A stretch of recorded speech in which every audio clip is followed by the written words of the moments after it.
Once, Venom was a unique, terrifying force of nature with an unforgettable origin. Now, there are dozens of symbiotes, each more convoluted than the last. What happened? How did Marvel go from one iconic alien suit to a sprawling mess of gooey chaos? And is this just another example of how Marvel's complexity is scaring away new readers? Let's talk about it.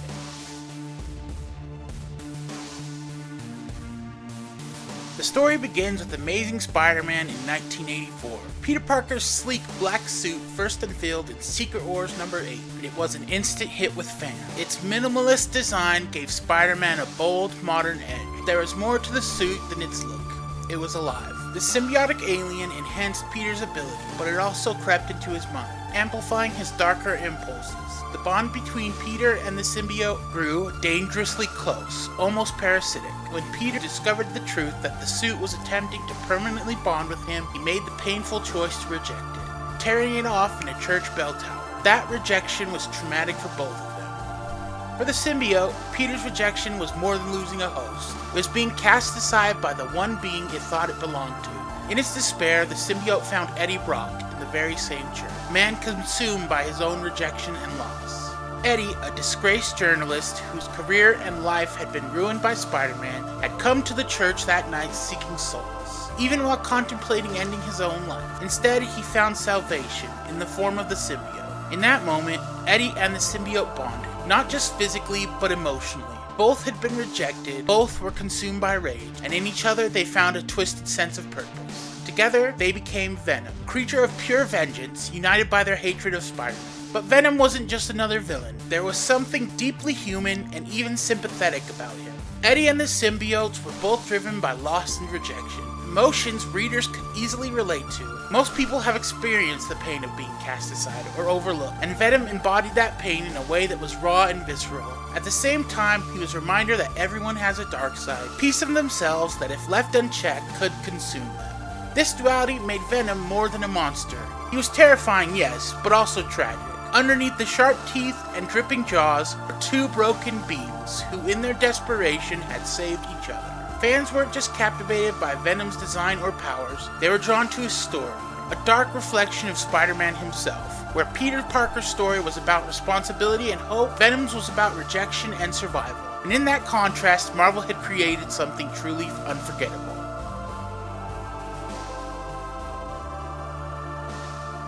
Then came Carnage, debuting in The Amazing Spider-Man number 361, being that took the symbiote mythos to terrifying new heights. He was Venom's offspring, but far more unhinged and violent. When the symbiote spawned during its time in captivity, it bonded with Cletus Cassidy, a psychopathic serial killer whose penchant for chaos made him the perfect host. The result was Carnage, a creature that wasn't driven by revenge or loss, but by an unrelenting lust for mayhem and bloodshed. The introduction of a symbiote's offspring deepened the lore surrounding these alien creatures. While Venom's bond with Eddie Brock was rooted in pain and rejection, Carnage's connection to Cassidy was something far darker. Pure, symbiotic partnership in destruction. Unlike Eddie, who retained some semblance of morality, Cassidy embraced the symbiote's influence completely, amplifying his worst impulses.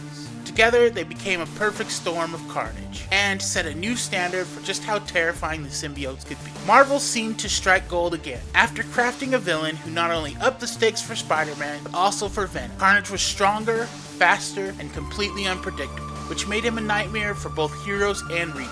Where Venom had rules and limits born from Eddie's twisted code of honor, Carnage had none. Killed indiscriminately and delighted in the chaos he left in his wake. It was this unrestrained violence that made Carnage stand out, even in a universe already teeming with larger-than-life villains. But what truly made Carnage compelling was how his very existence expanded the symbiote mythos. If Venom could have offspring, what else were these alien creatures capable of? Carnage's introduction wasn't just about creating a scarier villain. It was about exploring the unsettling idea that these beings could evolve and multiply, spreading their influence and chaos far beyond a single host. For readers, Carnage represented the darkest parts of the symbiote story.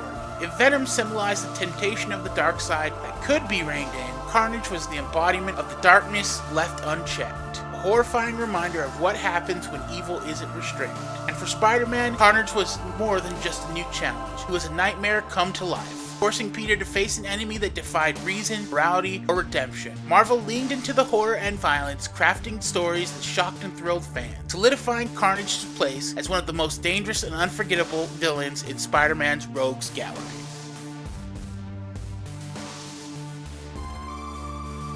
But as the years went on, Marvel expanded the symbiote roster, including new characters that added layers to the mythos and complexity to the story. First came the Life Foundation Symbiotes in the early 1990s, a collective of 5 offspring spawned from Venom as a part of a corporate experiment to weaponize the symbiotes. Scream, Phage, Agony, Lasher, and Riot each had distinctive looks, personalities, and powers, creating a team of villains that multiplied the threat Spider-Man and Venom faced. Among them, Scream stood out the most, with her fiery yellow and red design and a host, Donna Diego, whose tragic story highlighted the power of the symbiotes. The Life Foundation Symbiotes expanded the idea of symbiotes as a species, introducing the concept that Venom was just one of many.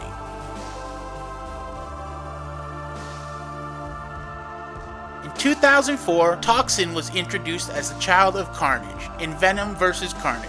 Unlike its predecessors, Toxin was presented as a potential hero, bonded with Patrick Mulligan, a rookie NYPD officer. Toxin was immensely powerful, rumored to be stronger than both Venom and Carnage combined, and his story explored the constant struggle between light and darkness. Patrick's inner battle to remain in control while Toxin pushed him towards violence gave the character a unique and morally complex dynamic, setting him apart from the more villainous symbiotes.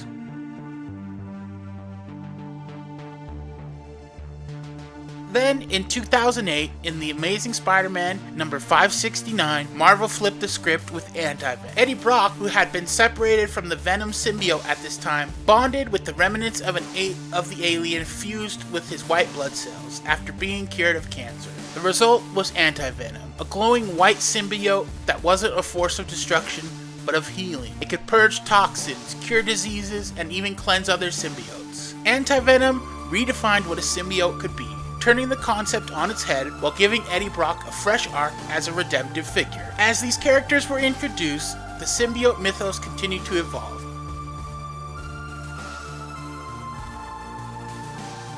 Each new edition brought something unique. Scream and the Life Foundation symbiotes multiplied the chaos. Toxin explored the idea of a truly heroic symbiote, and Anti-Venom introduced the concept of a symbiote as a savior rather than a predator. For fans, this variety was exciting, but it also marked a shift in how symbiotes were portrayed. What had started as a unique and sinister concept with Venom and Carnage was now growing into an ever-expanding roster of alien creatures, each with their own storylines and powers.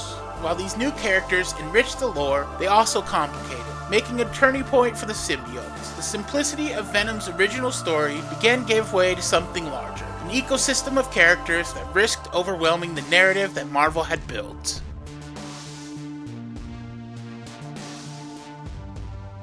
At first, adding more symbiotes seemed like a fun and creative way to expand the concept. The idea of exploring new hosts, personalities, and dynamics breathed fresh life into the mythos. But over time, it became clear Marvel had created a monster, and not in the cool Venom way. What once felt rare and impactful was becoming overcrowded and exhausting. Entire events began revolving around symbiotes. There were Venomverse comics, Symbiote Avengers, and even symbiote dinosaurs. Venomverse showcases Marvel's multiversal ambitions and its excesses. The premise is undeniably intriguing. What if symbiotes existed in every corner of the multiverse? What if anyone, heroes, villains, or even animals could bond with one? The series explores countless alternate versions of Venom, from symbiote-bonded Captain America to venomized versions of Deadpool, Wolverine, and even Rocket Raccoon. On the surface, Venomverse is an artist's dream. Creative freedom to reimagine Marvel's most iconic characters with symbiote designs is undeniably thrilling. The sheer variety of Venoms is impressive, offering some stunning and imaginative visuals. Characters like venomized Doctor Strange, wielding both the Eldritch magic and symbiote power, are given arcs that feel fresh and exciting. But for every standout, there is a missed opportunity. Other symbiote-infused characters like Hulk or Groot are reduced to gimmicks, existing solely for shock value. Novelty wears thin when these ideas aren't tied to a cohesive or meaningful narrative. The series pits the symbiotes against a new enemy, poisons, an alien species that preys on venoms and their hosts, merging with them to create monstrous hybrids. It's a clever twist on the usual symbiote dynamic, This time, the predators become prey. The poisons are terrifying in concept, presenting a chilling parasitic threat that turns the tables on the symbiotes. However, their lack of depth prevents them from rising above one-dimensional villains. While their inclusion adds another layer to the symbiote mythology, it also muddies the waters' already convoluted lore. At its core, Venomverse is an exercise in escalation. The stakes are higher, the enemies deadlier, and the symbiotes more widespread than ever. It delivers on spectacle, epic battles, high-stakes drama, and wild reinterpretations of beloved characters. But it also raises a critical question. How much is too much? The uniqueness of Venom as a street-level anti-hero is completely overshadowed by the sheer number of symbiote hosts crowding the stage. By the end of the series, it's hard to tell whether Venomverse expanded Venom's legacy or diluted it. And of course, Venomverse didn't stop there. It spawned sequels, tie-ins, and spin-offs, like Venomized, which brought the poisons into the main Marvel universe. What started as an intriguing exploration of multiversal Venoms spiraled into yet another sprawling event. For new readers, the sheer volume of material was overwhelming, with no clear entry point. For longtime fans, the payoff often felt shallow, an idea stretched too thin. In the end, Venomverse is a microcosm of the larger symbiote problem. It's imaginative, ambitious, and visually stunning, but it sacrifices the emotional depth, and relatability that made Venom resonate with readers in the first place. While it excels as a what-if scenario, it leaves us wondering whether Marvel's fascination with symbiote has taken things too far. Somewhere along the way, the balance between creativity and excess was lost, leaving behind a multiverse that feels bloated rather than compelling.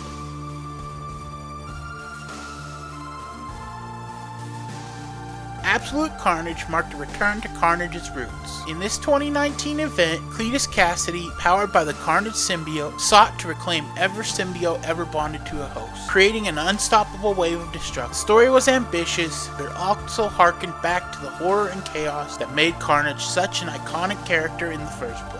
It wasn't just about ramping up the action or bringing in new symbiote characters. It was about tapping into the darker, primal nature of these creatures, devastation they could cause when wielded by someone like Cassidy. The core of Absolute Carnage was a ruthless, all-consuming desire for power. Cassidy's quest to collect every symbiote was deeply personal, not just for him, but for Venom. Eddie Brock found himself caught in a deadly race against his past, as Carnage went after symbiotes that had bonded with hosts like Spider-Man, Daredevil, and even the X-Men. The event tapped into Venom's legacy, giving it a darker edge, as Eddie faced off against an increasingly unstoppable force. Absolute Carnage wasn't just a battle of strength, it was a clash of ideologies. Venom and Spider-Man, who had shared a long, complicated history of symbiote, had to unite against their shared enemy. At the same time, Eddie Brock was forced to confront his own relationship with the symbiote, reflecting on how far he'd come from his early days as Venom's host. However, while the narrative packed punch after punch with high-octane action and thrilling moments, it also played into the issue that had been growing within the symbiote mythos: the sheer number of symbiotes in circulation. Absolute Carnage further emphasized how deeply ingrained symbiotes had become in the Marvel Universe. So much so that every hero and villain seemed to have a symbiote counterpart. What once felt like a unique and frightening concept now felt dangerously close to becoming just another trope. Despite the event's exciting elements, the introduction of yet more symbiotes added to the growing complexity that readers had already begun to tire of. The stakes kept escalating. But at what cost? Question lingered. Could Absolute Carnage recapture the terror and impact of the original Carnage stories, or had Marvel pushed the symbiote narrative too far? In the end, Absolute Carnage redefined what the stakes were for the symbiote, but it also highlighted the challenge Marvel faced: how to keep a once terrifying concept fresh when it was no longer rare or singular. The event added layers to Carnage's character and solidified his role as Venom's ultimate net, but it also reinforced the central dilemma of the symbiote saga. Too many symbiotes, the power of their narrative gets diluted.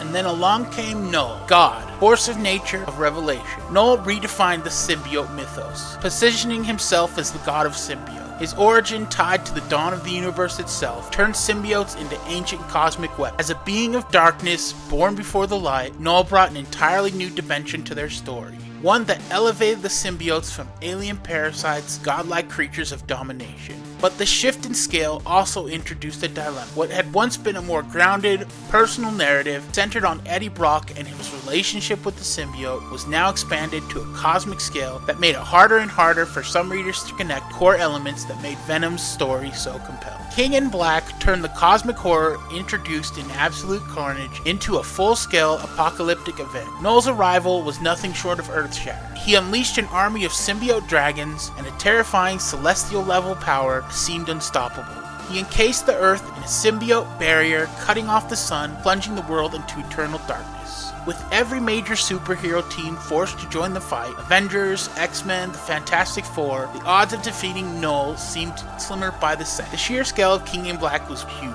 Knull overpowered Earth's mightiest heroes with ease. The Sentry was torn apart and absorbed by Knull, illustrating the magnitude of the threat. As Knull controlled symbiote-possessed Celestials and turned superheroes into his mindless puppets, the chaos felt limitless. This battle wasn't just for Earth, it was a fight for survival of the entire universe. Amid the chaos, Eddie Brock tried desperately to protect his son, Dylan, who was targeted by Knull because of his unique ability to control symbiotes. Eddie offered himself as a sacrifice, but Knull had no interest in it. He wanted Dylan. Eddie was left severely injured, sacrifice unable to save the day. But just as all hope seemed lost, the arrival of the Enigma Force, an ancient cosmic power, shifted the tide. The Enigma Force chose Eddie as its host, merging with the Venom symbiote to transform him into Captain Universe.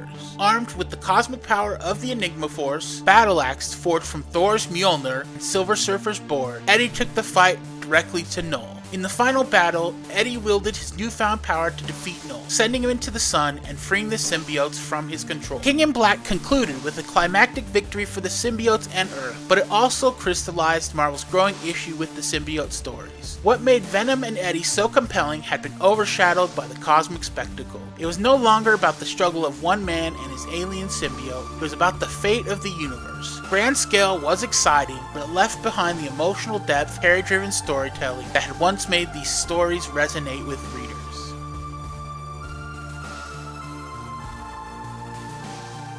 And finally we get to the Venom War, one of the most recent events in Marvel's symbiote saga, but it also highlights the dangers of complication in storytelling. While the storyline delivers on action and stakes, its convoluted plot, overwhelming rosters of characters risk alienating readers who are looking for something more grounded and cohesive.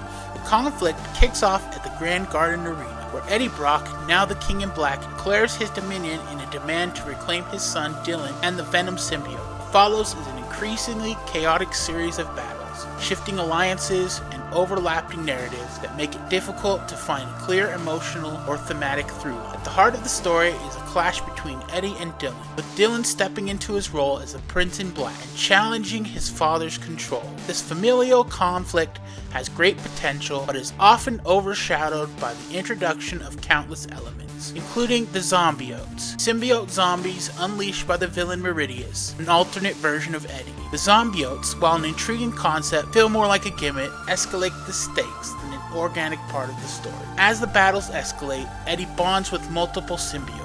Dylan takes on Sleeper and Flexo, and while other players, like Agent Anti-Venom and even a bizarre Venom horse, are thrown into the mix. While these developments offer plenty of action, they also create a sense of narrative overload. The story seems more focused on cramming as many symbiote-related ideas as possible, rather than giving the central conflict room to breathe.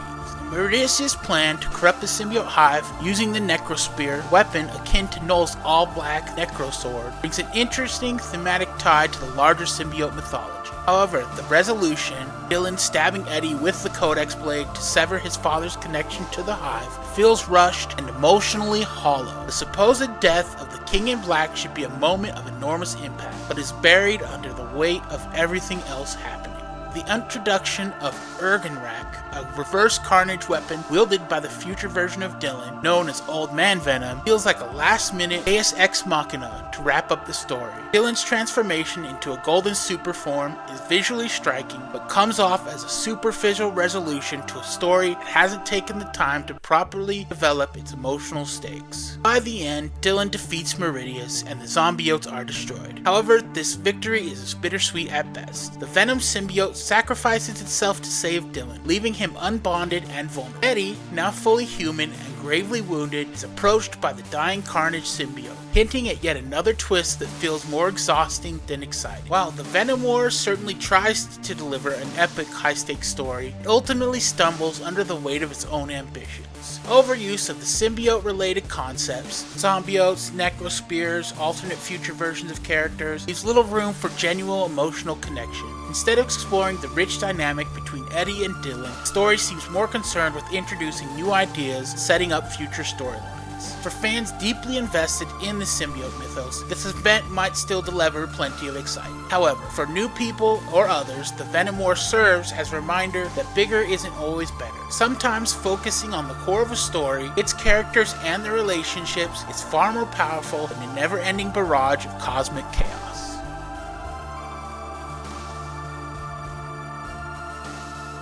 This isn't just a symbiote problem, it's a Marvel problem. The interconnected stories that make the Marvel Universe so thrilling also make it incredibly intimidating for new readers.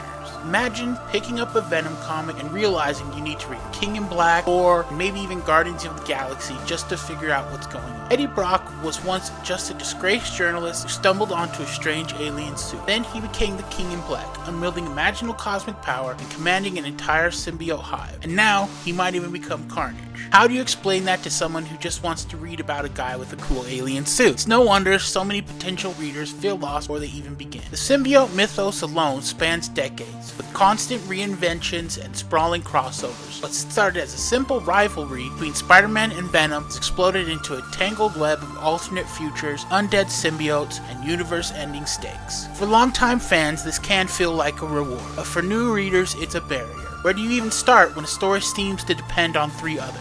Marvel's complexity is both its greatest and its biggest weakness. It's what makes the universe feel alive, but it's also what drives new readers away. And as we see with stories like the Venom War, it's a cycle that just keeps repeating itself. It's not just the scale of the stories, it's the homework. Marvel's increasing complexity creates a high barrier to entry that risks alienating potential fans. Symbiotes are a perfect metaphor for some of Marvel's greatest ideas. They're endlessly creative, but when left unchecked, they spiral into chaos. Venom went from being an iconic villain to the centerpiece of an ever-expanding mythos. That's both fascinating, but still very overwhelming. So, what do you think? Are symbiotes a symbol of Marvel's creative genius, or its tendency to go overboard? Do they excite you, or do they make you want to look elsewhere? Let me know down in the comments. And if you enjoyed this video, don't forget to like, subscribe, and maybe click that bell for notifications. Stick around for more comic book deep dives on Tales from the Long Box. And as always, I'll catch you in the next one.